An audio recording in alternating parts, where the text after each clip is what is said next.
السلام علیکم، میں ہوں نمرہ سہیل، آپ دیکھ رہے ہیں الگ نیوز۔ عبدالستار ہمارے ساتھ ہیں۔ سوشل میڈیا پر سانحہ سما ٹرینڈنگ کر رہا ہے اور یونیورسٹی جانا مہنگا پڑ گیا طلعت حسین صاحب کو، اور طلعت حسین صاحب اور اسٹوڈنٹس کے درمیان ایک مقابلہ ہی چلا ہے۔ مقابلہ تو نہیں چلا، لیکن اسٹوڈنٹس کے جو سوالات تھے وہ بڑے خطرناک تھے۔ اچھا، یہ بہت سارے لوگ آج سوشل میڈیا پر یہ کلپس وائرل کر رہے ہیں اور وائرل ہوں گے بھی، ظاہر ہے جس انداز سے، جس جرت اور جس بہادری کے ساتھ نوجوانوں نے سوالات پوچھے ہیں، وہ سوالات ہر پاکستانی کے ذہن میں ہیں۔ کیا واقعی میرے، آپ کے اور ہم سب کے، یا ان دیکھنے والوں کے جو اس وقت ہمیں دیکھ اور سن رہے ہیں، کیا ان کے ذہن میں وہ والے سوالات نہیں ہیں جو اسٹوڈنٹس نے پوچھے ہیں؟ بالکل ایسے ہی سوالات ہیں۔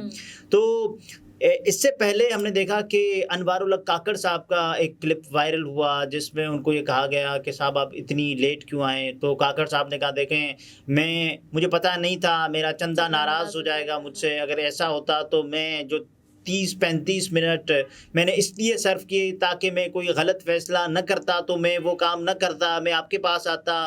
تو اس نے کہا کہ بھائی اگر آپ کو وہ کام بہتر تھا، تو ایک اور اسٹوڈنٹ نے سوال کیا کہ آپ کو لگتا تھا وہ کام بہتر تھا، اور یہاں آپ پاکستان جو ہے معاشی مسائل کی گرداب میں، تو آپ یہاں کیوں آئے ہیں؟ پھر آپ کو تو وہ مسائل حل کرنے چاہیے نا۔ یونیورسٹی میں بھی اسٹوڈنٹس نے اس طرح کے سوالات کیے تھے انوار الحق کاکڑ صاحب سے، اور اب جو ہے طلعت حسین صاحب سے سوالات کیے۔ طلعت حسین صاحب نے، کیونکہ اس کے کلپس کچھ پہلے ہی پرومو کے وائرل ہونا شروع ہو گئے تھے، تو لوگوں نے کہا کہ اب اس کا پورا جو پروگرام ہے وہ دیکھنا پڑے گا کہ اس پورے پروگرام میں ہوا کیا ہے۔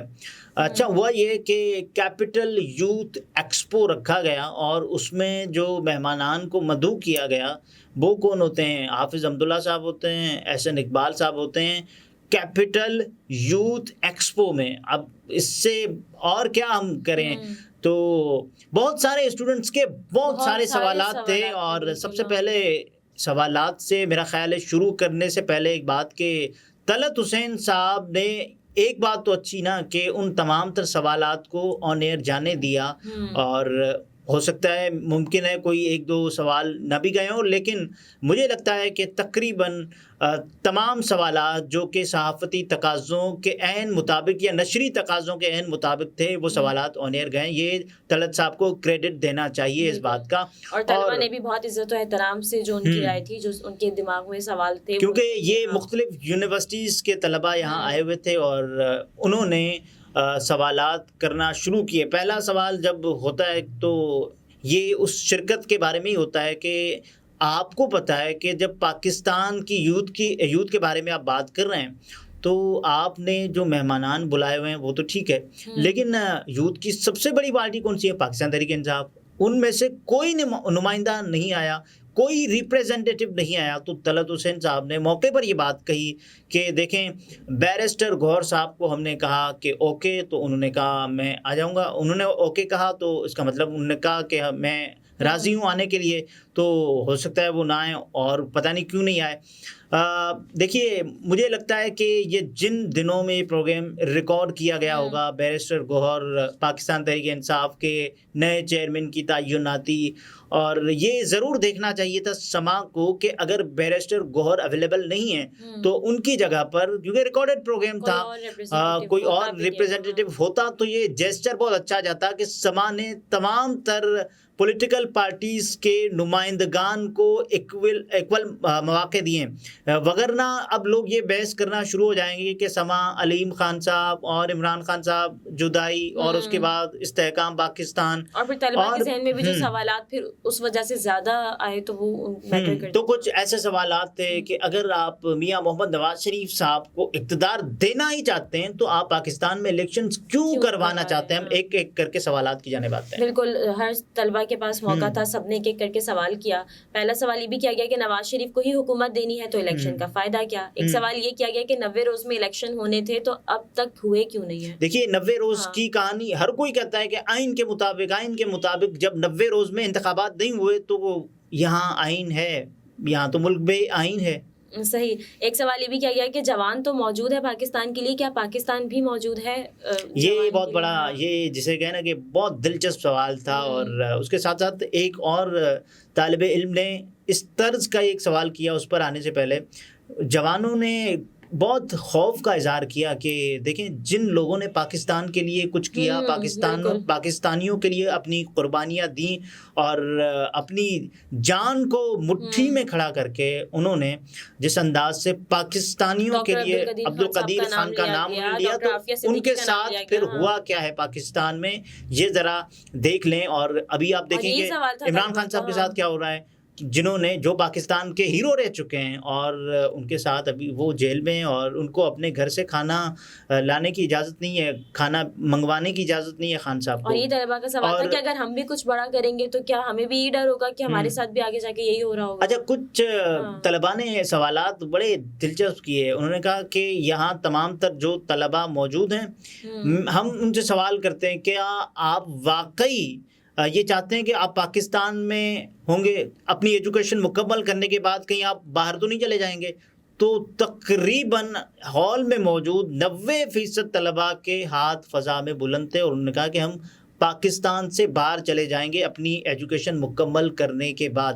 اور طلعت حسین صاحب سے مختلف سوالات ہوتے ہیں. اور وہ ایک طلبہ نے وہاں پر یہ بھی سوال کیا کہ مطلب یہ بتایا کہ دیکھیں جب ٹھیک ہے ہم مانتے ہیں کہ یہاں پر جابس ہوتی ہیں، لیکن جب جابس ہوتی ہیں، انٹرویوز ہوتے ہیں، تو جو جن کی سفارش ہوتی ہے ان کی جاب ہو جاتی ہے، میرٹ پر جابس نہیں ہو رہی ہوتی ہیں.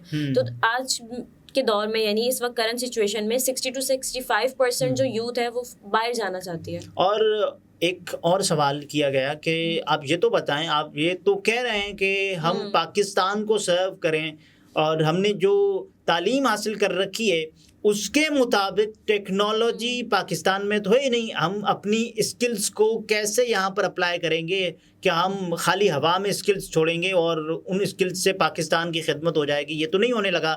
ان اسکلز کے لیے یہاں پر ایکوپمنٹس کا ہونا لازم ہے، اور پاکستان میں جسے ہم کہیں کہ آئی ٹی کی جو ایکوپمنٹس ہیں وہ بھی نہیں ہیں. اور ایک اسٹوڈنٹ کا سوال بڑا وائرل ہو رہا ہے کہ اس نے سوال کیا، کہا کہ صاحب دیکھیں پاکستان میں آئی ٹی کا یا سائنس کا منسٹر اس کو لگایا جاتا ہے جو کہ ان پڑھ ہوتا ہے، جس کو پتہ ہی نہیں ہوتا کہ آئی ٹی اور سائنس ہے کیا، یہ کیا ماجرا ہے، یہ ایسے کیسے چلے گا؟ تو بہت سارے سوالات کیے گئے. ایک طلبہ نے سوال کیا کہ 76 سال میں پاکستان میں اب تک ہم لوگوں کو بنیادی انسانی حقوق تک نہیں مل سکے.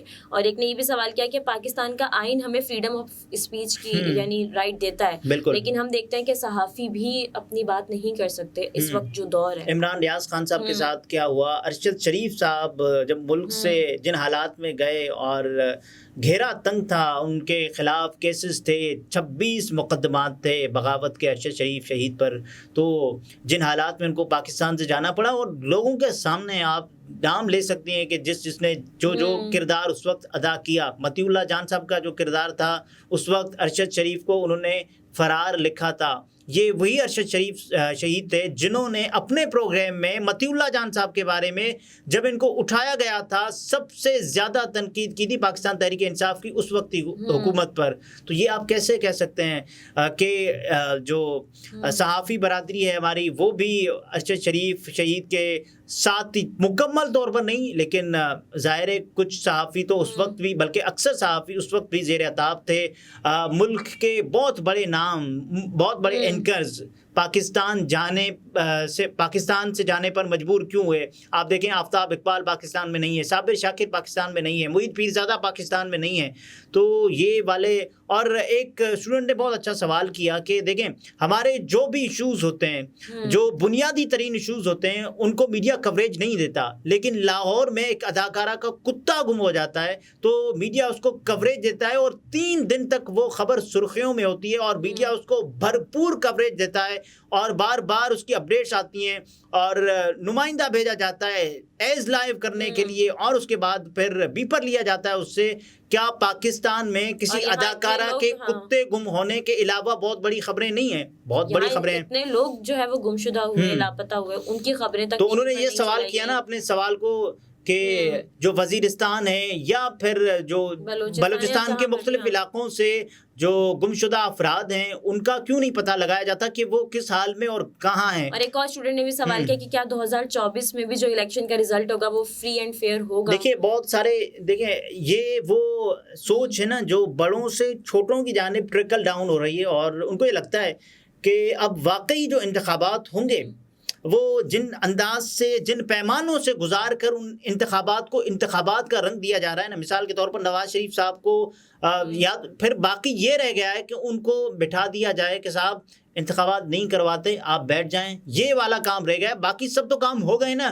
میاں صاحب کے لیے جو سزائیں معاف، اور بائیو میٹرک کا نظام خود اپنی مرضی سے جاتا ہے میاں صاحب کے لیے۔ ایئرپورٹ پر ہم نے دیکھا کہ بائیو میٹرک مشین خود بولی کہ میاں صاحب میں آپ کو دیکھ کر مسکرا رہی ہوں اور میں چاہتی ہوں کہ آپ اپنا جو انگوٹھا ہے وہ یہاں پر چھاپ دیں، اور آپ 4 پھر سال بعد آئے، ہم آپ کو welcome پورے کرتے ہیں۔ نظام کو انگوٹھا چھاپ کے پیچھے لگا دیا ہے۔ اور ایک اسٹوڈنٹ نے یہ بھی تو سوال کیا نا کہ جو مطلب ہمیں یہ کیوں نہیں کہا جاتا کہ ایک لیڈر ہے اس میں یہ کوالٹیز ہونی چاہیے، آپ اپنے لیڈر کا انتخاب پھر خود کریں، آپ جس کو چاہیں ووٹ دیں، جس کو آپ اپنا بہترین لیڈر سمجھتے ہیں، ہمیں یہ رائٹ کیوں نہیں دیا جاتا؟ دیکھیے یہ رائٹ اگر کسی کو دیا جائے، اور اس وقت پاکستان میں تقریباً جو نئے ووٹرز ہیں وہ 70% ایڈ ہوئے ہیں نئے ووٹرز، اور 65% آف یوتھ، تقریباً پاکستان میں 7 سے 8 کروڑ نئے ووٹرز کا اضافہ ہوا ہے، جو کہ اس بات کی غمازی کرے گا کہ جو نوجوان ہیں، جن کو بہت سارے اینکرز بھی یہ بات کر رہے ہیں کہ اقرار الحسن صاحب نے کہا کہ اس پرومو کو دیکھنے کے بعد مجھے یہ اندازہ ہوا کہ بہت سارے نوجوانوں کو جو بولنا ہے وہ عمران خان صاحب نے سکھایا ہے، جس میں